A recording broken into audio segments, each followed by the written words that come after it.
what is your VO setup like? Is it do you have a booth? Is it a closet? No. You've upgraded. It's the second bedroom in my apartment, but the sound quality was horrendous in there.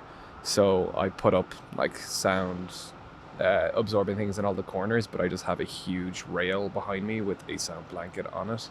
So it's effectively a tiny closet-sized room now because I've cut off half the room with the sound blanket. Yeah, sure. But it's just like I can't stand VO. That you can tell someone's in a room. Yep. Like it has that room echo. It drives me crazy. Yeah. Yep. Cool. Let's get started. Welcome to the Hermeus podcast. This one is special. We've got Brian McManus from Real Engineering and Graham Haerther. We're going to talk a lot about Real Engineering, a lot about YouTube, a lot about kind of science education. But let's go around the room, do some quick introductions. I'm Marty Berman. I'm the Director of Content and Marketing here at Hermeus. But Brian, please do more of a proper intro about who you are and what brings you here today. So my name is Brian McManus. I started the Real Engineering channel like 7 years ago and mostly just had a mission of inspiring the next generation of engineers into engineering. I felt like the science communication in the space was really lacking for engineering in particular. Physics and chemistry and things were doing okay on YouTube, but I thought like engineering, these are like cool machines. It's like everyone wants to watch this stuff. Like everyone grew up watching like Mythbusters and things BattleBots. like that. Yeah. And it just wasn't on YouTube. It was like, I need to fix that. Yeah. Cool. Skylar Shuford, founder, COO. Yeah, my name's Graham Haerther. I've been working with Brian on Real Engineering for a number of years now, taking a couple different forms, but most recently producing kind of the on-set, on-location videos we've been doing. Mm-hmm. When did you guys have the idea to start doing the on-location stuff? Before COVID happened, we'd done one or two. Like we did Zipline in Rwanda like 4 or 5 years ago, and I loved that. It was like amazing getting to travel to Africa and like profiling this company doing really interesting things. If you're not familiar, they're delivering like blood supplies in rural Africa with like autonomous drones. It's like amazing. This is really cool. I want to go and see this. But that was just me and Sam from Wendover Productions and Joseph, and we all just from Real Life Lore, and we all just made our individual videos while we were there. We were still very much in that early stage of YouTube where it was a one-man show and you just do everything yourself. Whereas this shoot is very different from that. It's like Graham is like helps me a lot with my organization and like keeps me accountable and things, and having like Henry here who's like not on camera with helping with filming. Hey, Henry. I think we were He's not listening. joking last night. I'm the chaperone. Yeah. It's like I am good at some things, being organized, and like I get very stressed out when I'm trying to hold all of the thoughts and hold all the schedules. So Graham is just excellent for helping me with that sort of stuff. And we've just been working together so long that there's like good trust there, and you have a military background that has the discipline, the regimentedness. Yeah. Discipline that I lack.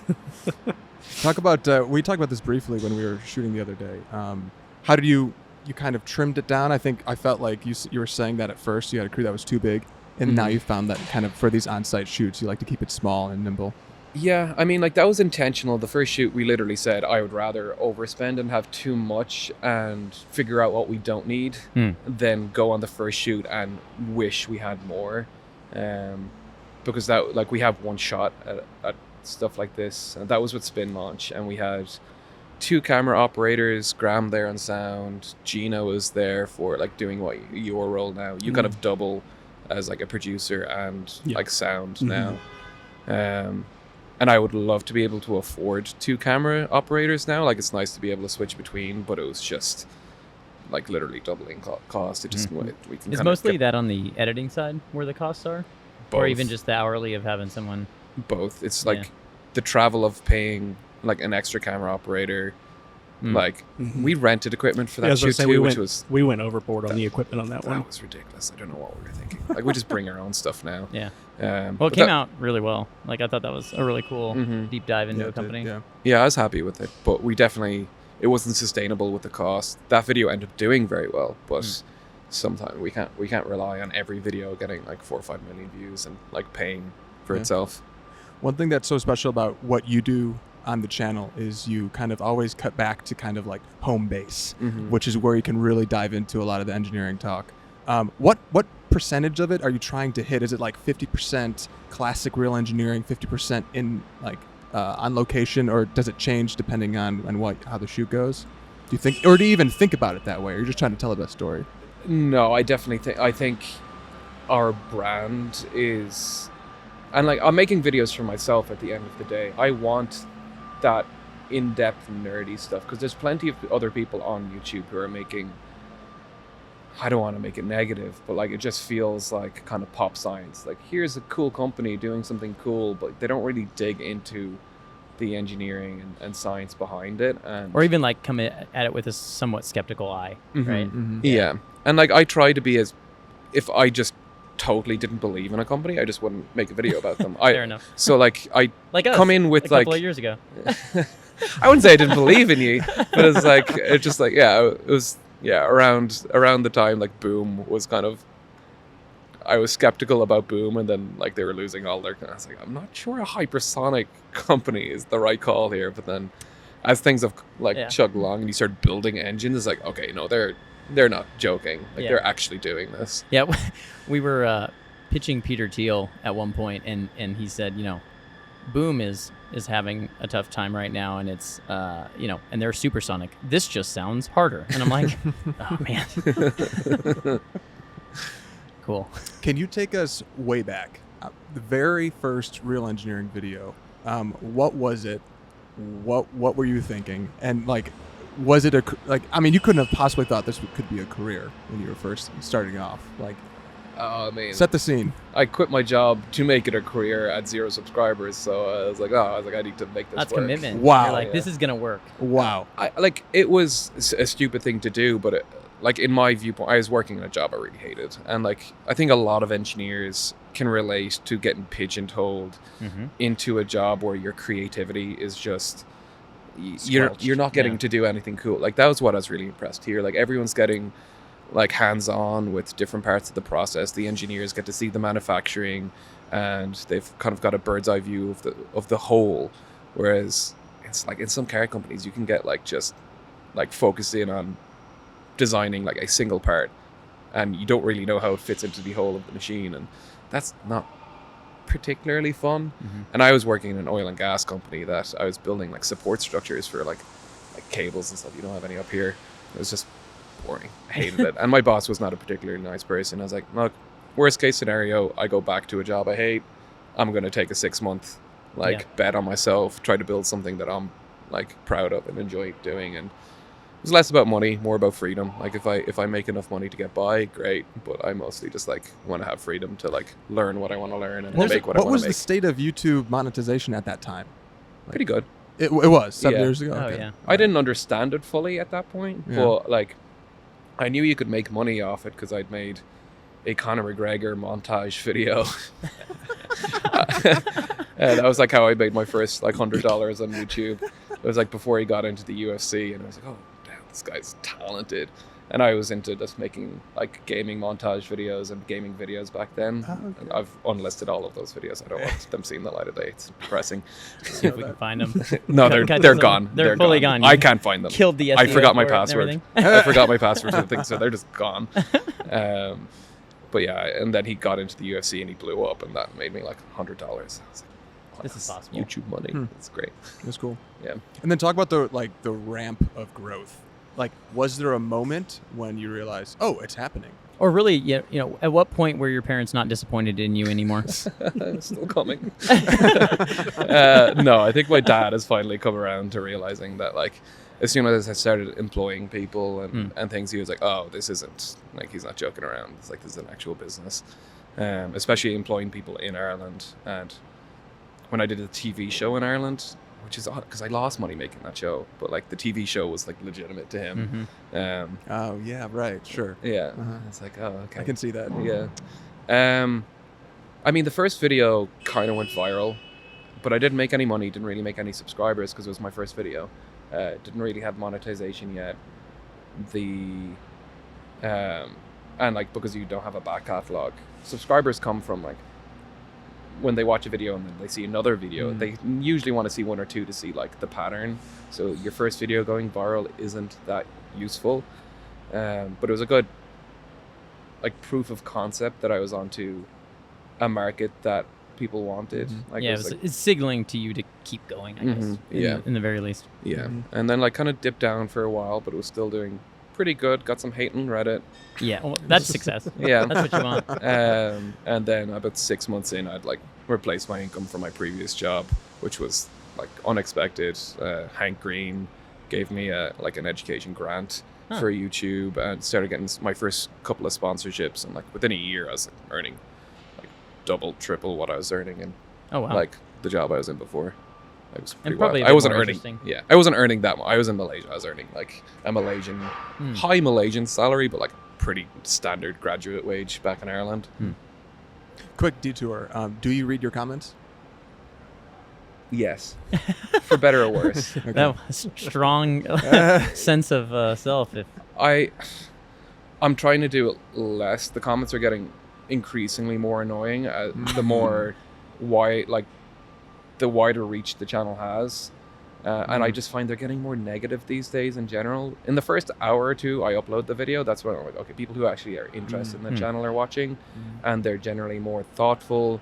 You'll get like actual experienced engineers chiming in and like maybe correcting one or two things or adding more context, which is always nice.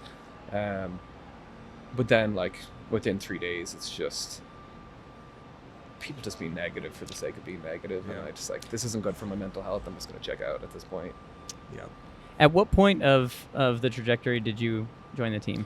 Oh, goodness. Or I guess, how did you first get connected? Yeah, so kind of an interesting kind of origin story, but I was working with Sam from Wendover Productions doing just kind of audio freelance stuff. How did you meet Sam? That was a cold call email. Hey. He has great videos emailed him. too. Yeah. I really like the Wendover videos. Yeah. They're pretty awesome. Yeah, and it's just like, hey, I think you need help. Can I help you? You just negged him? Yeah, and he's like, yeah, sure. We did need help. Yeah, and he's like, yeah, sure. And he's like, I also have this friend who needs help too. And I was like, yeah, great. So then I started working with Brian shortly after that. This was 2018. Yeah, it was definitely very early in the process. Yeah, and I remember, like, initially it was just sound. You were helping with audio editing and things. Yeah, and then just kind of grew from there as the needs arose. And relationship's a little complicated, but, like, I technically work for a different company, but Brian and I have been working for a long time. You work for Nebula for the most part. Yeah. Like, people are familiar with Nebula. Yeah. Like, what's your role there now? The VP of Creator Productions. Yeah. So, they're pretty big. So from like fan to major, like Yeah. linchpin of the whole business. Yeah, it's been a really fun journey. That's I feel awesome. pretty Can we blessed. talk about Nebula? And like, because I'm guessing like that's just something that kind of almost came out of necessity. You're like you saw an option. You're like, wait a second, like clearly there's a founder. Is that right? And are you not one of them, Brian? Or Yeah. What's like the story there? So, like, Dave would be the best person to... So, Dave is the CEO of Nebula. Okay. And he would be the best person to tell the story at this point. Sam did a video, like, did a video about the origin story on YouTube recently. And he goes over it in, like, a lot of detail of how it started. Like, Vimeo had reached out. I need to be careful about what I say about some of the bits. 'Cause it's, like, legal stuff. But, yeah, Vimeo had reached out to one of our former creators that we don't work with any longer. And they wanted to start doing like a pay-per-view model with him, and that just had triggered an idea in us of like, we don't want to use Vimeo because they would have owned the payment transaction system, or they would have owned all the credit card stuff, and it's like, you can't build a business off that. It's just Vimeo's business. And we're like, how hard would it be to set up our own like streaming service? And we started working with like an off-the-shelf streamer, and then as things started progressing, we're like, we need to build our own. So we have all our own infrastructure and all that there now. But it just like went from strength to strength, really. Like once we partnered with Curiosity Stream, we were able to promote it and get paid promoting our own business as well. So that was just an incredible deal that like was really mutually beneficial, and we grew to like 500,000 paying subscribers through that. Wow. Now we're fully independent. Like we pay for our own marketing, and things are even stronger now. Our revenue has gone like way through the roof because like we're making more per a subscription because it's just direct to us Right. now. It's not going through Curiosity Stream. How big is the company that has built that infrastructure and supports the operations? You would know more about this. Yeah, we're close to 100. Okay. Wow. Wow. Yeah, different departments, engineering, studios, Yeah. talent. So about as big as we are. That's wild.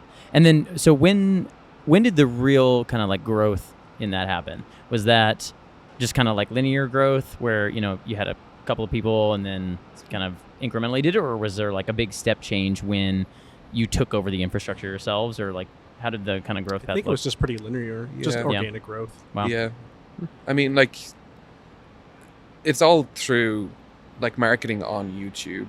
And I think it's probably a little bit exponential because we're signing more and more creators and doing more and more sponsorship spots. But yeah, it's been pretty steady, increasing by like 150, 200,000 per year or something, paying subscribers. And our churn is really low. We've got the lowest churn for any streaming service in the industry. What? Wow. Like people just, because they are supporting, they Yeah. feel like they're supporting the creator directly, which they are. Mhm. They're less likely. I assume that's one of the reasons the churn is so low. People It's are, good content. and it's cheap. It's like Yeah. like super cheap. That's got to be a huge part of the new like content creator economy, like creator built, creator owned. Like, that's got to be part of like the bedrock of the business? Yeah. Like, why do you think that's important, and do you think that this is kind of going to be the new standard?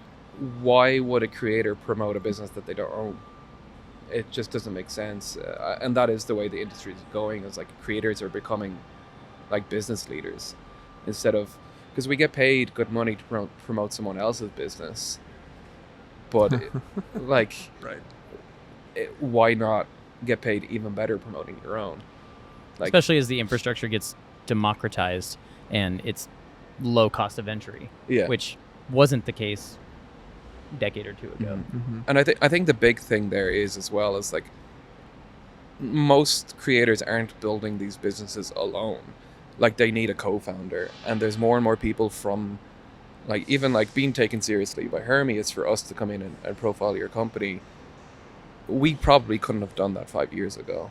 I think And we didn't exist 5 years ago, so but like other companies, like Boeing has reached out to us recently, and like we've reached out to Boeing several times in the past trying to do stuff, and they finally just reached out by themselves, and they saw our 787 video. I was like, please do more of that. And it's like, give us access and we will.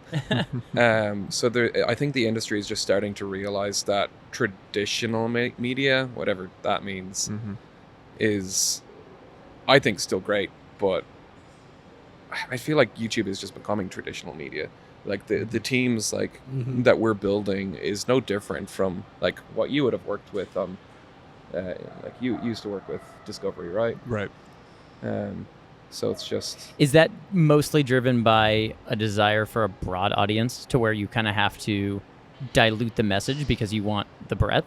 Or like what is the pull or, you know, inertia towards that that kind of way of doing business? Like there has to be something pulling it there. There has to be some, you know, some sort of survivorship bias or something that's pulling. And I would have to think it's, you know, you want more eyeballs, and so you have to be less specialized. Or are people just scared like at we're scale? super specialized, and like we don't lack for eyeballs. Like we get like average of like 2.5 million views now, which like most traditional media would be struggling to get these That's days. fair. Oh yeah.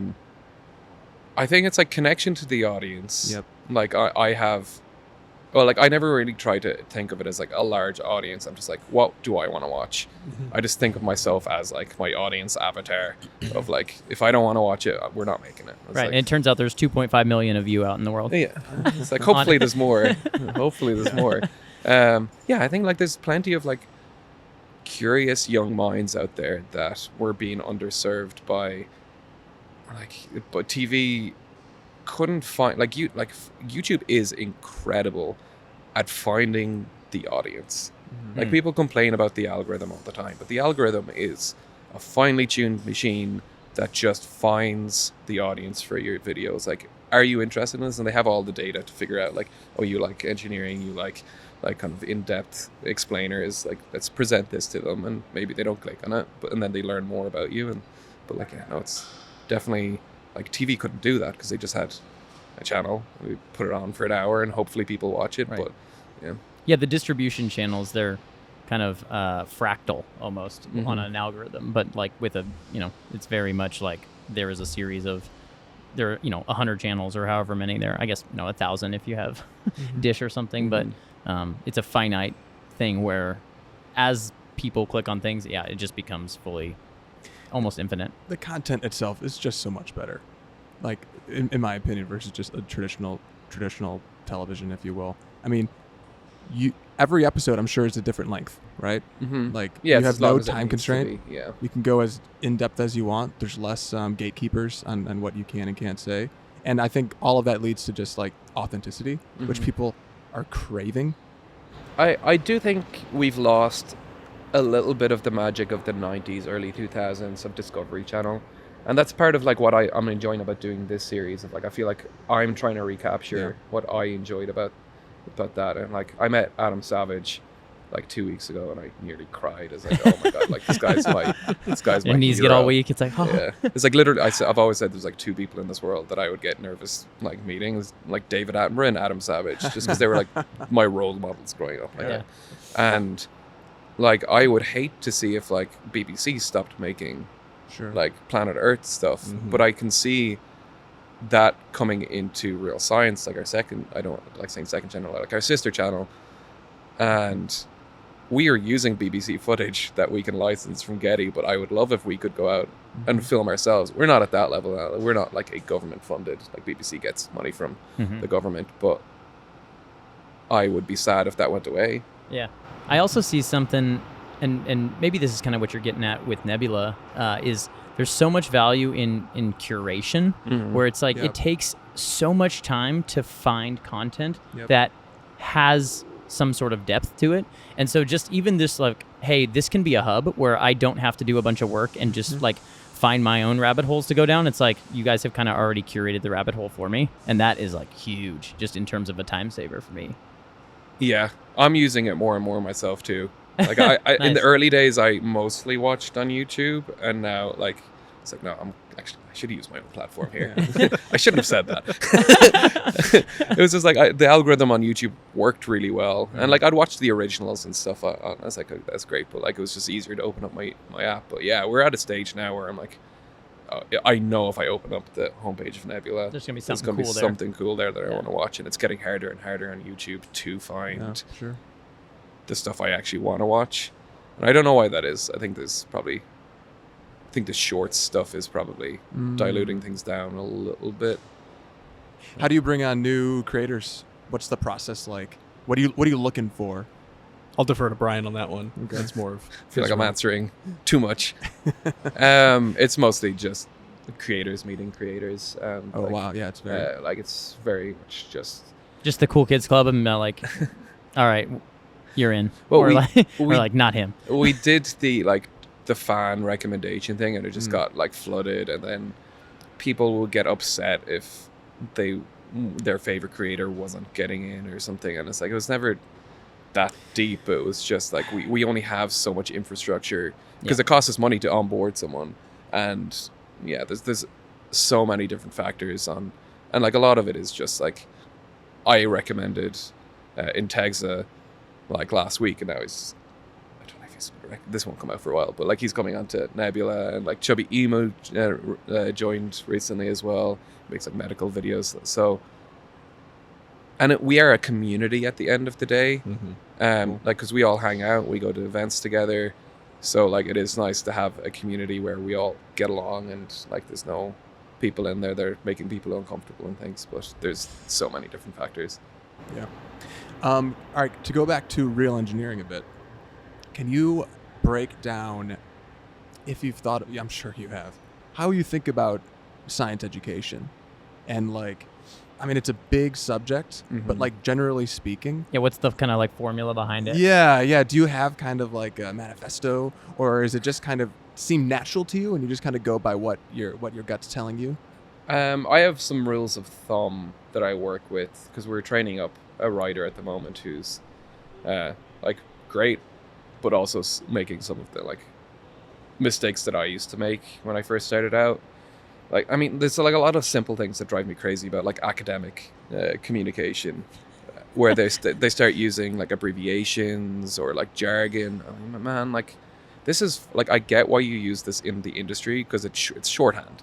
Like you want to be able to communicate quickly. It's shorthand, and sometimes, especially one is a huge one is in DoD. It serves as a filter. Even DoD, like I'd be like, yeah, well, like just say Department of Defense. Yeah, right. Well, it's too many syllables. You could never waste that amount of time. But it's like it serves as sort of a filter for like who knows. So it kind of is intentionally in some circles used to make it exclusive, which inherently makes it not a good science communication tool. Yeah, right. And we've struggled to hire writers the most because academics are really bad writers. Like they're good at writing for other academics, but they have no idea how to explain it to like a general audience. And then the traditional science communication courses teach you to write for websites. And website journalists are trash. Like they don't research. They just like copy other people's work. It's just like this. There's good ones out there, but they're hard to find. They really are. It tends to be just copy the press release, no critical thought. And I think there's no institute for YouTube science communication stuff, and like people are starting to build it out. But yeah, I mean, for me, it's like get rid of the jargon, explain it in less sentences for us, because like the more convoluted it gets, the more boring it gets. But it also like we have to animate every single sentence that you write, and like that was one of the things I've been like training into Josie, the new writer, of like please say it in less words, because like this is a paragraph, I can reduce this down to a single sentence and it still has the same meaning. And that's good advice for almost any sort of communication. It's just like almost always it's just like you're doing too much, do way less. Just say it simpler. And I think there's some quote which is just like, you know, if you want me to give a 2-minute speech, I need a month, but I can, you know, if it's 2 hours, then I can do it in a week. And I think using YouTube is a visual platform. It's a video platform. And I find a lot of people write like they're writing a book. Like, and it's like, show the audience, don't tell them. It's like, so some of the explanations, like I write, helps that I think I'm naturally, like it was a problem for me growing up because I was like dyslexic. I struggled with languages, like could barely speak clearly until I was like 10 years old, like severe speech impediments. But that's kind of like what I was good at was visual thought. And when I'm writing, I'm thinking about the visuals in mind. And it's just like show the audience in like a visual format what you're saying, and it's so much more accessible to a general audience. Especially engineers tend to be like visually, spatially minded. So I think gearing our stuff towards visual explanations helps a lot, which is why we invested so much money into animation. Oh, and it really shows. It does. It's what sets you apart. It's so good. And like honestly, Mike should be here as well if we're talking about this sort of stuff. Mike's our like head animator. Like as soon as this video's like scripted and storyboarded and handed off to him, he takes away. Like he's built our animation team over the last few years as well. Like pretty much everyone's come in through him because he's very well respected within our community as well. Yeah, I mean, and the ones that I'm so impressed by is like y'all's plumes. Like the amount of pain and hours we've spent trying to just like, that's not what it looks like. And then it's like the way that y'all have the, like, you know, the waves from the heat transfer and like the transparency is like, it's tasteful. I have to really appreciate those. I'm very excited for the space shuttle series we're working on at the moment, because we're working on the simulation for the re-entry heat. Oh man. And that was like, I thought it was going to be difficult, and just gave it to Stain, one of our new animators, who's also an engineer. It's great having animators who are, it's like like a lot of engineers, that visually minded thing, are moving into animation, because like I think the creative, like when they feel like their creativity isn't being fulfilled in engineering and they go into animation, it's like the creativity is coming back to them. But yeah, we're using like Embergen and Cinema 4D.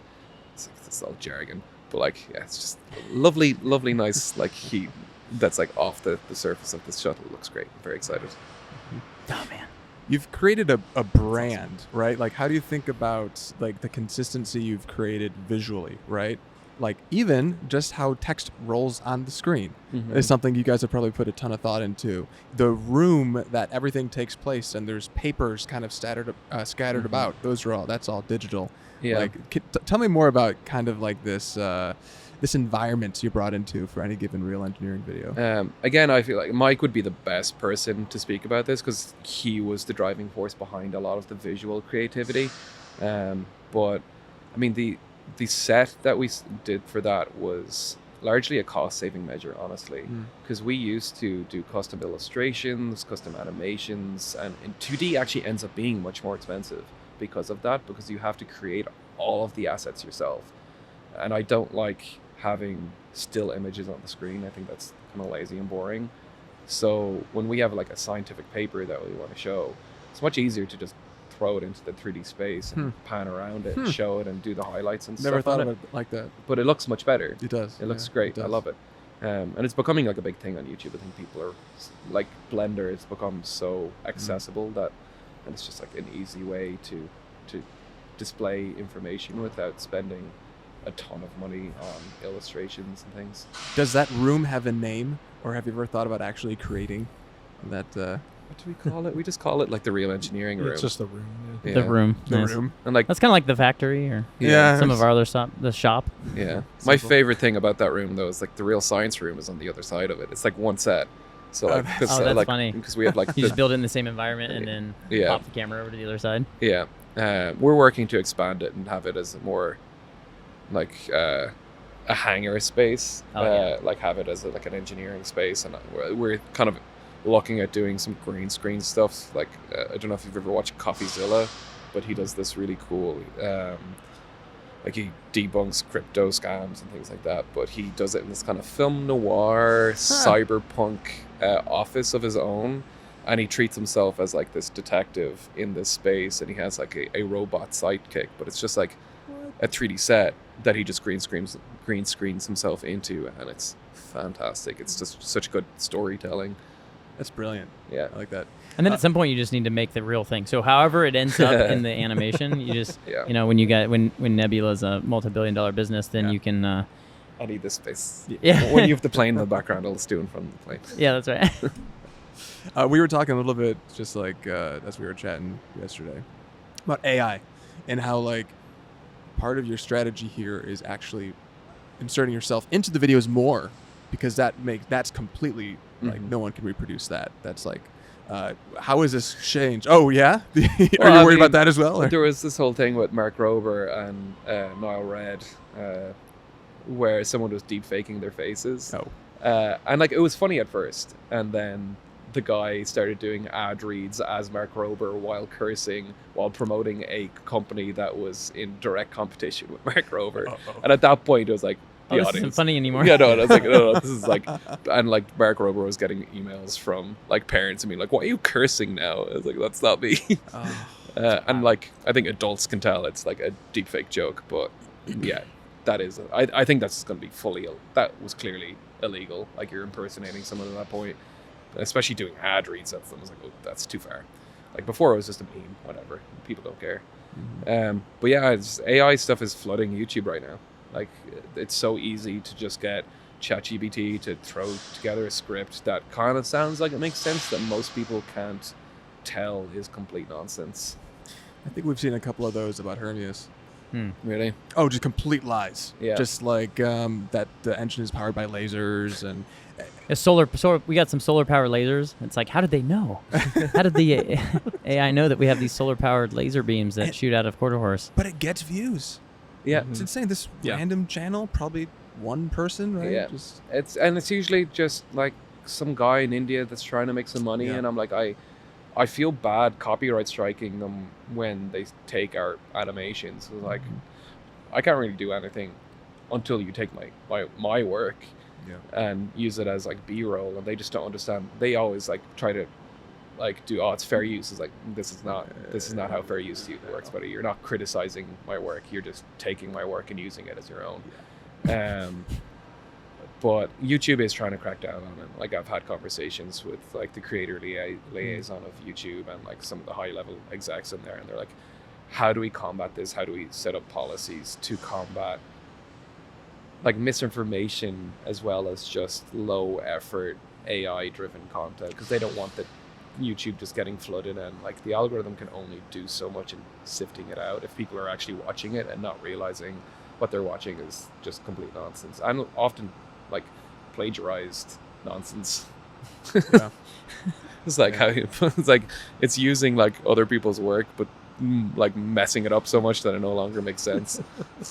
Coming back to curation Yeah. and Nebula, Mhm. something like it. Yeah. All right. So tell me about the future. How do you see real engineering growing? What other companies do you want to go and check out? And then also Nebula as well. Like the media is changing every single 6 months, right? For so many different reasons. But yeah, like how are you going to navigate it, and how much planning is even worth doing in Yeah. such a changing landscape? I mean, like I don't think there's much point in planning too far into the future with this sort of thing. Like we're not building a hypersonic plane where we need to plan every step of the way. I think it's just like whack-a-mole, addressing things as things pop up and having a general idea of like the struggles you're going to face in the future. My focus right now is adding a bit more personality to the channel to combat the AI stuff. And as well, it's just like fun for me to do more stuff like this where I'm like, it's like a challenge, like learning new skills. Just streamlining the finances and stuff on the back end, making sure that everyone's job is, especially this year, that like recession, like ad rates have gone down quite a lot, and I didn't like I'll reduce my salary before I reduce anyone else's, and I don't want to do that. Yeah. So like just making sure that we've like this stuff is expensive. Like coming out and filming is like far more expensive than just doing everything at home and doing animated.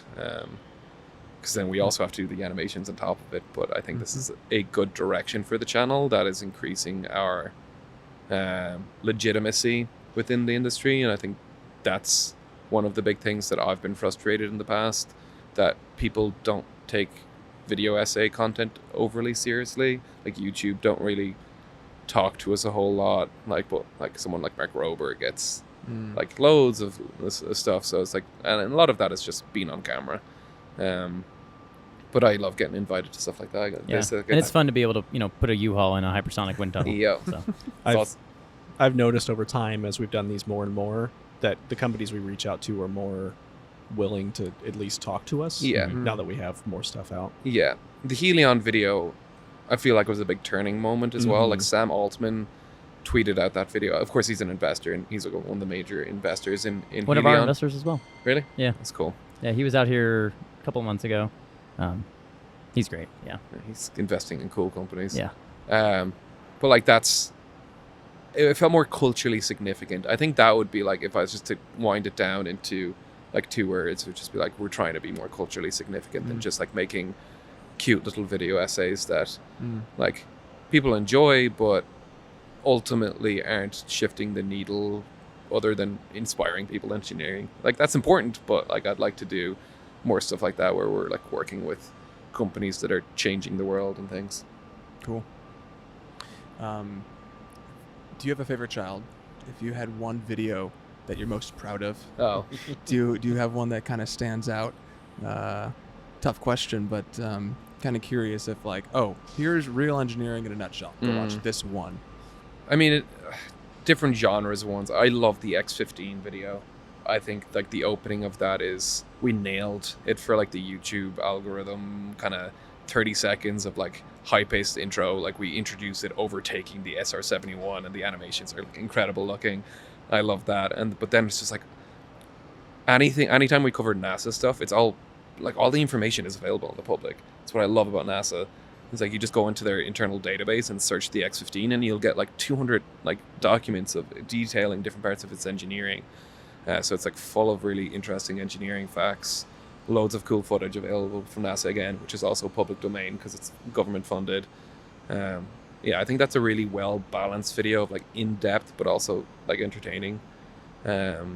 I think the Helion one as well was like a different flavor. Like love it for different reasons. It was getting to reveal this machine for the first time. CNN were trying to go in and film it. They're like, then Helion called us as like, CNN want to come in. When are you posting your videos so we can let them in? And I was like, oh, what? You're actually like giving us like first access, and like that just came out right as that nuclear fusion news came out as well. So it was like our biggest video. I think it broke our like 1 day view record as well. Wow. I think we broke it with the Ocean Gate video, like That one was also so 2 well weeks done. ago. Yeah. Yeah. Appropriately somber, but like still very much like, what the fuck? Yeah, I questioned making that video because I didn't want to add to the media train, and I was like, I'm not going to make this unless I can say something worth saying. Yeah, and I think you guys did did that very well. The timeliness. Do you think that's going to be a future part of your channel as well? Like kind of getting into the news cycle? Yeah. I mean, like having a writer helps with that too, because I can't just, if I don't have the next script ready by the end of the week when we post the next video, and I have like a team of animators and editors sitting idle, we're just burning thousands of dollars a day because they're all full-time. So I have to focus on getting the next script ready, and if I'm in the middle of the script, I can't just switch focus and do something timely. But now that we're training up a writer, Get team. it allows if something like when this that LK99 thing came up recently, I was like, Josie, can you go read up and see what the deal with this is? And oh shit, I was supposed to give him feedback on that script. Sugar. Yeah. So this is the joys of drawing. Like it's like juggling multiple jobs. It's like I was supposed to give feedback on that.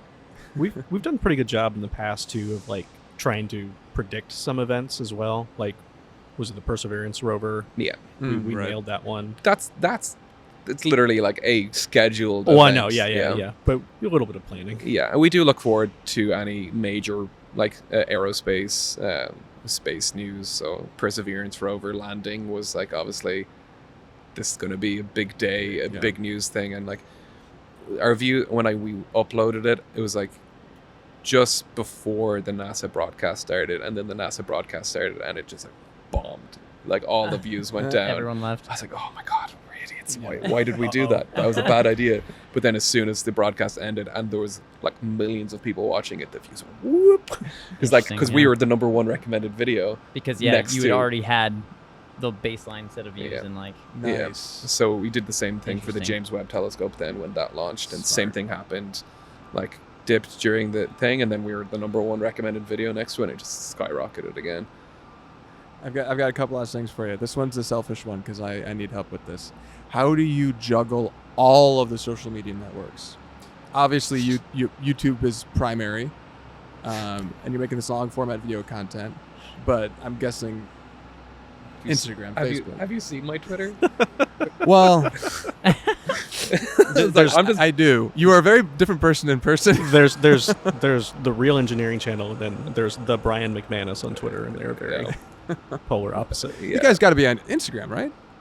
But it's just like Real I mean, Real Engineering doesn't have a channel? We do, but I just can't be arsed posting to it. And I was like, what's the point? TikTok? No?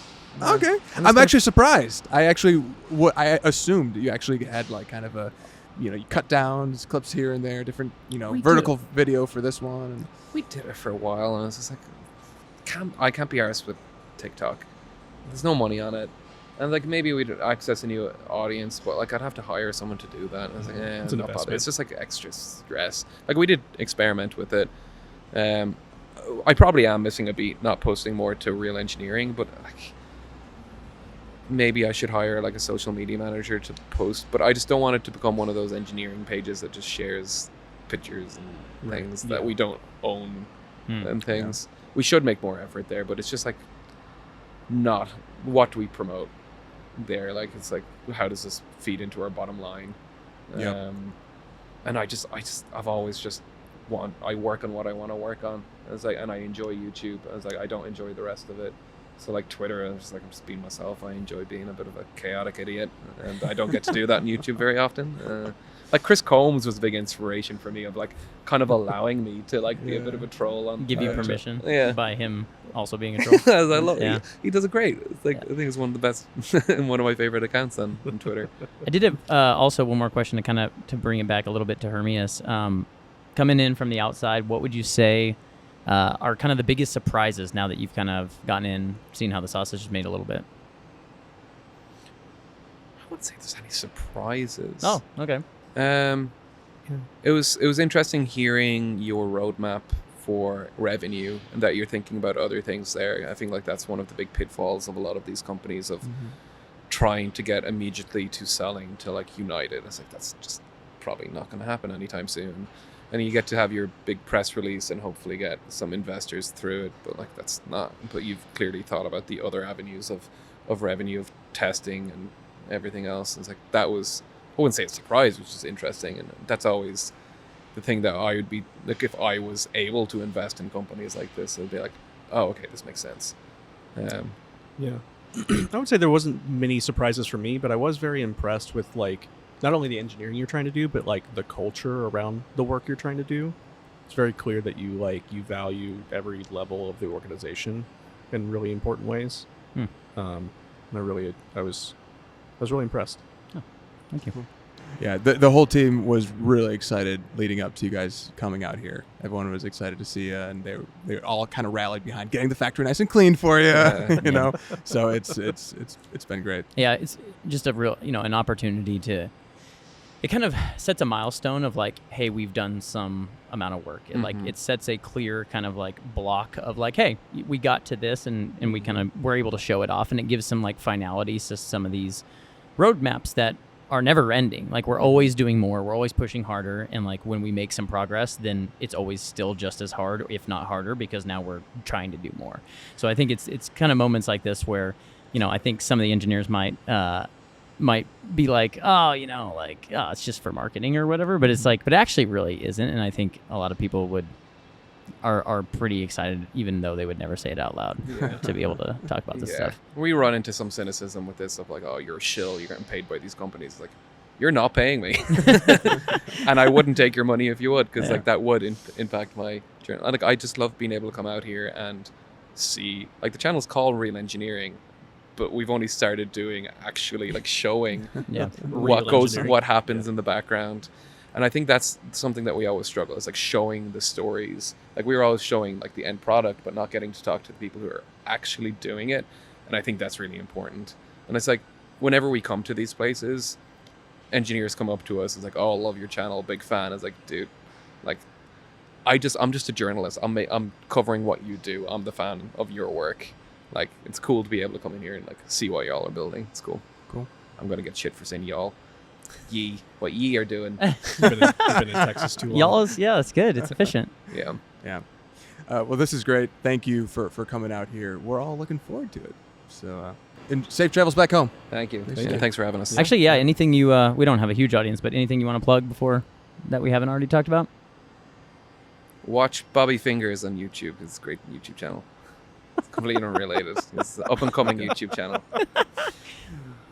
Oh, every time, Brian. I love Bobby Fingers. It's fantastic. He makes dioramas of like bad moments in Hollywood history. He made like a diorama of Mel Gibson getting arrested. It's fantastic. It's really funny. All right, we'll check it out.